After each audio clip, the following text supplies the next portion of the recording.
Hi, Year 10. Here is your Tuesday lesson, continuing our revision of an inspector calls. So today we're going to be focusing on the significance of the events of Act 2. We're not going to have any new vocabulary today because we did quite a lot of revision of that yesterday. So by the end of this lesson, you will know the effects of the language and structure that Priestley chooses to use, how Priestley presents key plot points, and how he presents the main characters across Act 2.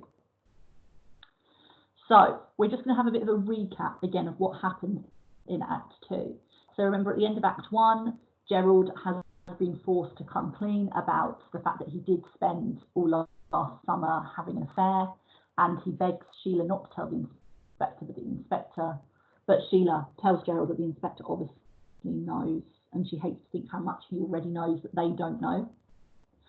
So Gerald wants Sheila to leave the room when the inspector reappears, but both she and the inspector insist that she stays and hears what Gerald has to say. Gerald reveals that he met Daisy a few times. Remember, he met her in the Palace Variety Theatre, a haunt of women of the town. He sees her having the attentions of Alderman Negative, who's known as being a notorious womanizer, and he rescues her, basically. He gives her a place to stay and some money to live on, and after a while they ended up having a physical relationship with one another, and she became his mistress. And he admits that he liked the attention, he liked the fact that it made him feel like the wonderful fairy prince. It made him feel very masculine and very powerful, the fact that he had this grateful, pretty girl. After hearing Gerald's story, Sheila thanks him for his honesty. So she's quite mature. She says, "I rather admire you more than I've ever done before, because at least you're being honest."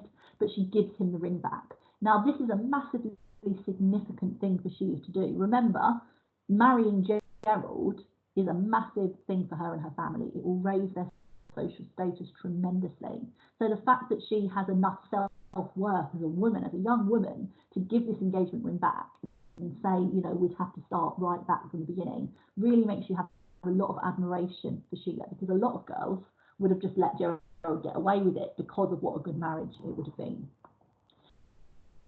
So Mrs. Birling then comes waltzing and tells the inspector that her family are not to blame for the girl's death, and argues that they cannot help him with his inquiry. And Mr. Birling also argues that the inspector has no reason to continue interviewing his family. Now remember, Mrs. Birling comes in and tries to do exactly the same things Mr. Birling does. Tries to use Mr. Birling's status as Lord Mayor and Alderman and all of these sorts of things to intimidate the inspector, which does not work. However, the inspector reveals that Mrs. Birling spoke to Eva Smith only 2 weeks ago. Mrs. Birling refuses to accept any responsibility for the girl's suicide. Eva Smith was pregnant and went to Mrs. Birling's charity that she ran to ask for help, but Mrs. Birling refused. Eva introduced herself as Mrs. Birling, which then upset the real Mrs. Birling. She says it's what prejudiced her against her case, and she didn't just refuse her help, she made sure that all the other women in the committee refused to help her as well. And of course, what we realise at the end is that all the whole time, when Mrs. Birling is blaming the father of the child, that actually she is blaming her own son. So Sheila's really upset by her mother's lack of understanding and sympathy towards the lower classes. Mrs. Birling instead blames the father of Eva's child for her death. He stole some money to help Eva, but Eva would not accept it. So Mrs. Birling is saying all of this, not realising, although Sheila then realised that Eric is in fact the father. So Mrs. Birling tells the inspector that he should do his job and find the father of the child. The inspector claims that he's waiting to do his job, and Mr. Birling realises that the father may be Eric. The door slams and Eric suddenly enters the room looking extremely pale and distressed. And then Act 2 ends with him getting ready to be questioned, which is what happens at the start of Act 3. So that's just a little summary then of the key events. So when Sheila refuses to leave, she wants to hear the details of Gerald's affair. Gerald says to her, "You've been put through it," i.e. interviewed by the inspector, and now you want to see somebody else put through it. So why does Gerald say this to Sheila? Does he say it out of fear, out of hate, out of anger, out of passion, or any other idea? So have a think, what motivates Gerald to say this? Again, it could be fear.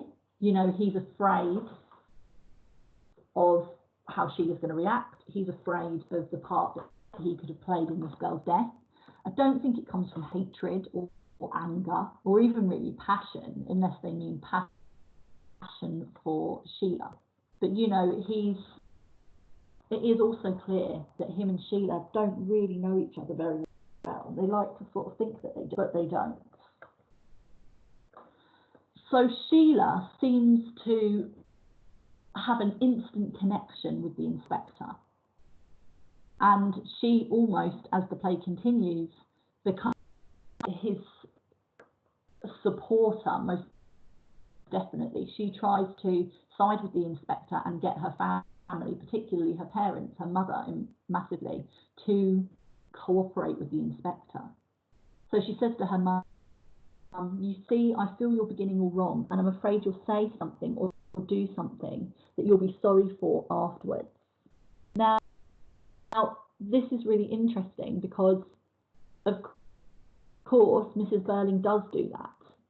She does say and do something that she's made to regret, particularly when she is blaming the father of the Smith child, and it ends up being Eric. So she's essentially been telling the inspector to make a public example of Eric and to blame Eric completely for Eva Smith's death, even though she has no idea at this time that it's Eric. So Sheila's warning is something that Mrs. Birling should have heeded. So when Mrs. Birling enters in Act 2, we're told she enters briskly and self-confidently, quite out of key with the little scene that has just passed. She then witnesses Gerald's moral authority crumble, but is, for now at least, keeping her own affairs locked in the closet. The Birlings might belong to high society, but events play out like something from a tabloid talk show, with the inspector in the Jeremy Kyle style conductor role. That's really what is happening in this play. The inspector is getting each of the characters to admit all of their secrets. And remember, at the start, one of the first quotations we looked at in this opening stage directions, when the Birling family's house was described as heavily substantial and comfortable, but not cosy and homelike. And we spoke about how that sort of symbolises that on the outside, the Birling family appear very happy. They're the sort of epitome of a respectable upper middle class family, but beneath that facade is lots of secrets, lots of cracks, lots of issues between them. So I just want you to think back to our first impression of Mrs. Birling in Act 2. So when Mrs. Birling enters briskly and self-confident and starts talking down to the inspector, just quickly summarise what your first impression of Mrs. Birling is there, and why do you think Priestley chooses to present her in this very elitist, very obnoxious way? So you can pause the video and just write yourself a little summary. So Mrs. Birling is presented as callous. She doesn't seem to care about offending the inspector. She talks to him as if he is beneath her. She has a very elitist attitude, because remember, a regular police inspector would be a lower middle class person. So she has a real sense of superiority as well, that just because her husband was Lord Mayor and owns a factory, it makes her better than those below her. So why Priestley would want to present her in this way then? Mrs. Birling really represents the sort of snobbery and hypocrisy of the wealthy, the rich, and the way that they are so elitist that they look down on everyone beneath them.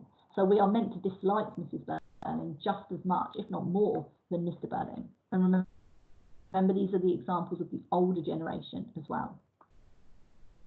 So we know then that Gerald has an affair with Daisy. He saves from the Palace Variety Theatre. He saves her from Alderman McGarty and gives her a place to stay, gives her some money, is really kind, is like a hero or a fairy prince out of a fairy tale, and then eventually they become, they have a relationship with one another. We know that when the inspector asks if Gerald was in love with her, he says that he wasn't sure, but he didn't feel as strongly about her as she felt about him. So Eva was in love with him. So what I'd like you to do is, again, it can only be a paragraph, or if you are a particular fan of creative writing, you can obviously put some more time and effort into it. I just want you to have a go at writing one diary entry for the girl, for Daisy Renton or Eva Smith's time with Gerald. So you could include the reasons why you changed your name from Eva Smith to Daisy Renton.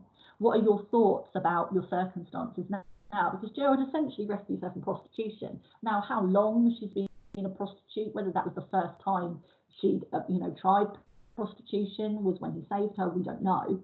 But how does she feel now about her situation with Gerald, and how does she feel about Gerald and the time that they spend together? So you can pause the video and have a go at writing something now.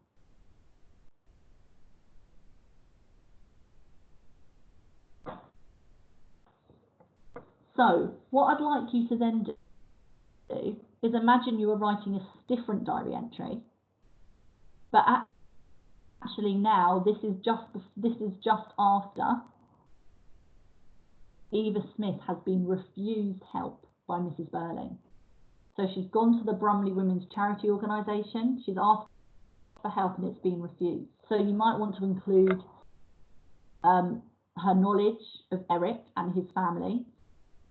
Is she even aware that the woman that was sitting on that committee is Eric's mother? What did she hope to achieve in going there? And what does she envisage, what does she imagine she's going to do next?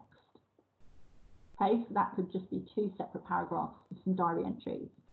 It's really important to try and explore Eva Smith's motivations and how Priestley wants us to really identify with her and think about how she would have been feeling in these situations, because Eva Smith may not ever be actually present on the stage, but she is every bit as important a character as any one of the Birling family or the inspector or Gerald.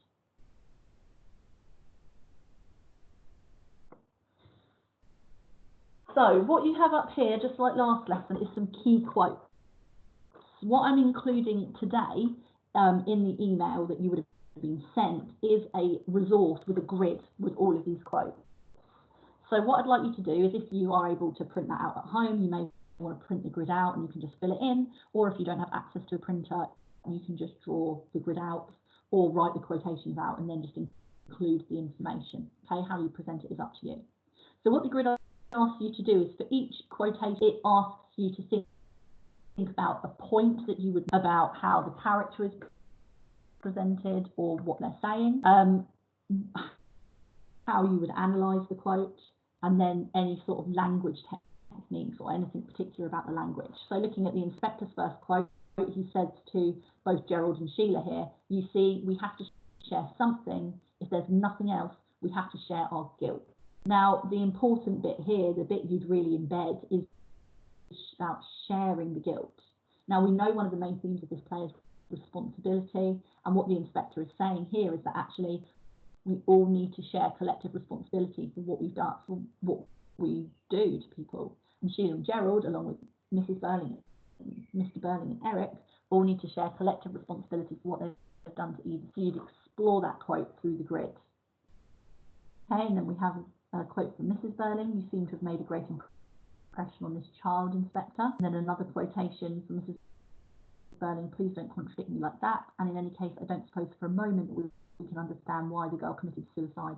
Girls of that class. And then Sheila says, but you're forgetting I'm supposed to be engaged to the hero of it. That's the story Gerald tells about Daisy Renton. Go on, Gerald, you went down into the bar, which is the favourite haunt of women of the town. And Gerald, in a low, troubled tone, she told me, this is Daisy Renton, she'd been happier than she'd ever been, that she knew it couldn't last, hadn't expected it to. She didn't blame me at all. I wish to God perhaps I'd feel better about it. And then Sheila finally says, you and I aren't the same people who sat down to dinner here. And she's talking to Gerald. Okay, so fill in the grid or make notes on those quotations. What are those quotations telling us about the characters, about the themes, about Priestley's intention? Okay.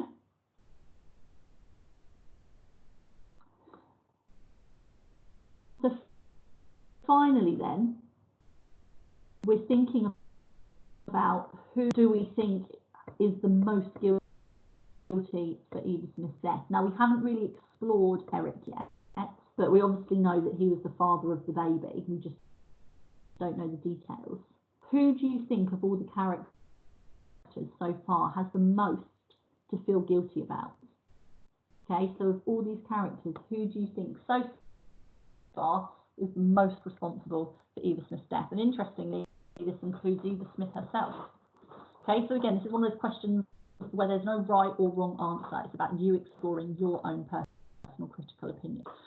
So that's the end of our lesson for today. Tomorrow we will go back to annotating the start of Act 3. We'll find out in detail what Eric did to Eva Smith. And then at the end of that lesson, I will set you your written task to complete on Thursday and then to email to your class teacher. Okay, goodbye for now.